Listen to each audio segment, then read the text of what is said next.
ഒറ്റമൂലി വൈദ്യൻ ഷാബാസ് ഷെരീഫ് വധക്കേസിൽ മുഖ്യപ്രതി ഷൈബിൻ അഷ്റഫിന് 11 വർഷവും 9 മാസവും തടവ് ശിക്ഷ വിധിച്ച കോടതി. മഞ്ചേരി അഡീഷണൽ ജില്ലാ കോടതിയാണ് ശിക്ഷ വിധിച്ചത്.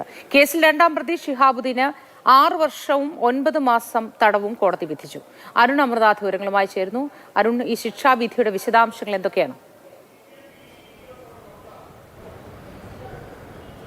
മോത്തി, കേരളത്തിലെ തന്നെ പ്രമാദമായ ആദ്യത്തെ കൊലക്കേസാണ്. അതായത് മൃതദേഹമോ ഭാഗമോ കിട്ടാതെ വിചാരണ പൂർത്തിയാക്കിയ ഒരു കേസ്. അതിലാണ് പ്രധാനപ്പെട്ട ഒരു ശിക്ഷാവിധി ഉണ്ടായിരിക്കുന്നത്. 3 പ്രതികൾ കുറ്റക്കാരെന്ന് കോടതി കണ്ടെത്തിയിരിക്കുന്നു. ഈ 3 പ്രതികൾക്കെതിരെയുള്ള ശിക്ഷാവിധിയാണ് കോടതി പ്രസ്താവിച്ചത്.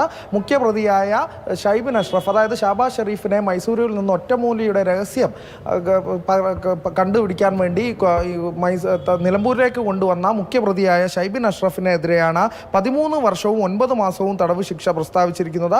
ഗൂഢാലോചനയ്ക്ക് 2 വർഷം, തടവിൽ പാർപ്പിക്കലിന് 3 വർഷം, മനഃപൂർവ്വമല്ലാത്ത നരഹത്യക്ക് 8 വർഷം. 3 വകുപ്പുകളും വ്യത്യസ്തമായി തന്നെ അനുഭവിക്കണം. സാധാരണഗതിയിൽ കൂടിയ വകുപ്പുകളാണ് ഏറ്റവും കൂടിയ ശിക്ഷാവിധിയാണ് അനുഭവിക്കേണ്ടത്. പക്ഷേ ഇവിടെ വ്യത്യസ്തമായി തന്നെ ശിക്ഷാവിധി അനുഭവിക്കണം എന്നുള്ളതാണ് ഏറ്റവും പ്രധാനപ്പെട്ട വിധിയായി കോടതിയുടെ ഭാഗത്തു നിന്ന് വന്നിരിക്കുന്നത്.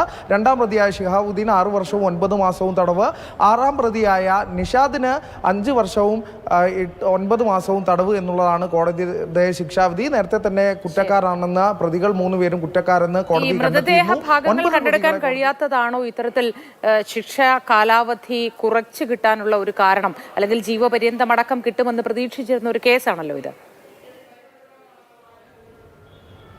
അതെ മോത്തി, ബോധപൂർവമല്ലാത്ത നരഹത്യയാണ് കോടതി കണ്ടെത്തിയിരിക്കുന്നത്. അതായത് കൊല്ലണമെന്ന ഉദ്ദേശം പ്രതികൾക്കില്ലായിരുന്നു, ലക്ഷ്യം പ്രതികൾക്കില്ലായിരുന്നു എന്നുള്ളതാണ് കോടതി കണ്ടെത്തിയത്.